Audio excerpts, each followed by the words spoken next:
be learning about the midpoint and distance formulas. The distance formula is something that we will be using a lot.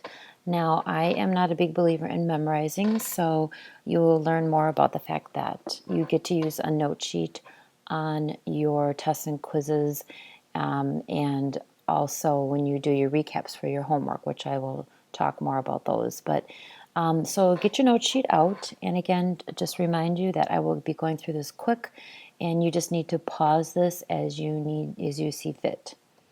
So midpoint, this is a definition of a midpoint. M is the midpoint of the segment AB, and basically it's going to split it into two congruent pieces, and you can tell too, you got this midpoint here, and you've got the tick mark, so you know that AM is congruent to BM, or you have the equality part. If you measured them, they would have the same length. Here's an example. You're going to write this down in your note sheet in the space provided. And it's important that you can set this up algebraically. You're not just going to give an answer when you have to provide your evidence on a homework recap or on a test. You have to actually provide your evidence here. So the part that I would expect is that you could set this up. You know, and this is again, either they're going to give you this information here, or let's say they didn't give you this information. You have got T here, and you've got these two little tick marks. So you know that RT and ST are congruent to each other. So setting this up by using the segment addition postulate, you can set up an equation, and it would look like this. And then you're going to substitute in the things that you know. And you're going to put in the different parts that you know. You know that RT and TS are going to have the same value because T is the midpoint, and then you can find the length of RS. And again, some people might say, well, why can't I just give you the answer? And geometry is a study of proof, it's a study of evidence, and so it's critical that you are able to not only eventually what you're going to have to do is set these things up, but you're going to actually have to provide the reasons why you can do these things. Like here, probably we should have put that T is the midpoint. They provided the evidence up here. But eventually when we get into formal proving, you're going to have to be much more specific than what they are here. A segment bisector. A segment bisector could be a point, it could be a ray, a line, anything that comes through and splits a segment into two equal pieces. You can't split a line into two equal pieces because a line goes on forever and ever. But this is a segment because it starts and it stops. And so in this particular case, you've got this line CD, or you could call it line MD, or you've got this point, or you could also have a ray in there. You've got a ray, you could call it the ray MD or MC. And you see they've got the line CD is a segment bisector of AB, and then again they have the two different ways to say this. AM is congruent to MB, or you could also say the actual length, AM equals MB. So here would be a way that you, for an example, applying that. C is the midpoint, they give that to you, and they want you to find the length of BC. Sometimes what they'll just say is they'll just say find BC, and they won't have this bar over the top. And that means they're just asking you for a number. So we're going to set this up like this. And again, how do you know this? And C is the midpoint. That's how you know that's your evidence. And you're just going to substitute in what you know, and you're going to solve it algebraically. You're going to have a lot of algebra applied to advanced geometry. And then you got to make sure this is not your final answer. This is just solving for x. And the question is to find the length of BC, which is just this little chunk right here.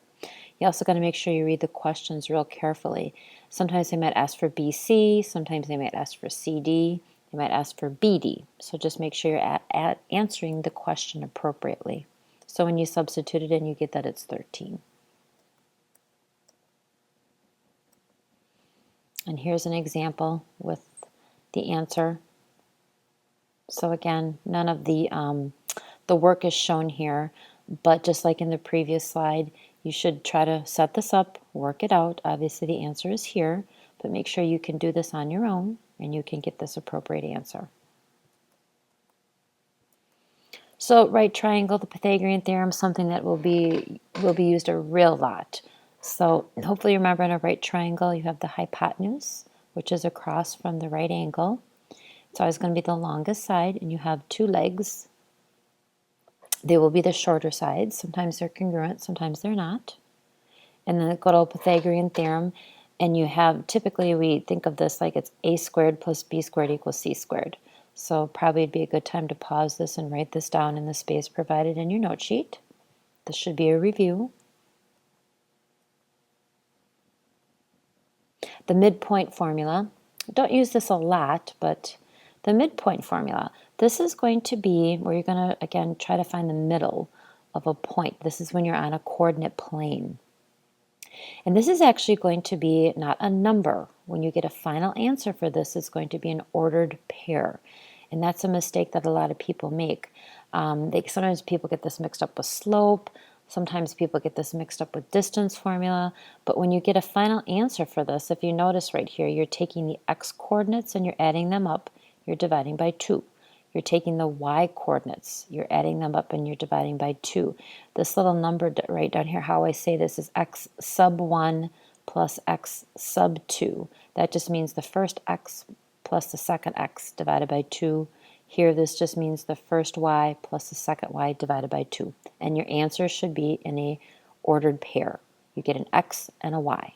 And you have to have the parentheses around it because it's an ordered pair. Distance formula. This one, you guys mess this up a real lot. And typically the reason being is that in here, you're subtracting, you're squaring, subtracting, squaring, adding, and then taking the square root.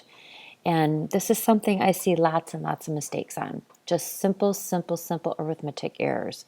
So you have to be careful with this. You're going to subtract the x's, square it, subtract the y's, square it. Then you add, and then you take the square root. I have a lot of people forgetting to take the square root.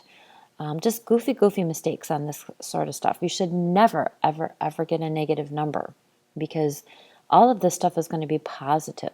Even if you subtract these x coordinates right here and you get a negative number squared is always going to be positive. Same here. Let's say you subtract the y's and you get like negative 2. Negative 2 squared is going to be 4. So you're going to be adding two positive numbers and square rooting them. You're always going to get a positive number. It might be a goofy number. It might be like, a 6.529, but this is always going to be a positive number. If you get a negative number, you did something wrong and redo it. So be real careful with this distance formula. Lots of goofy mistakes on this, lots and lots. But we use this all the time.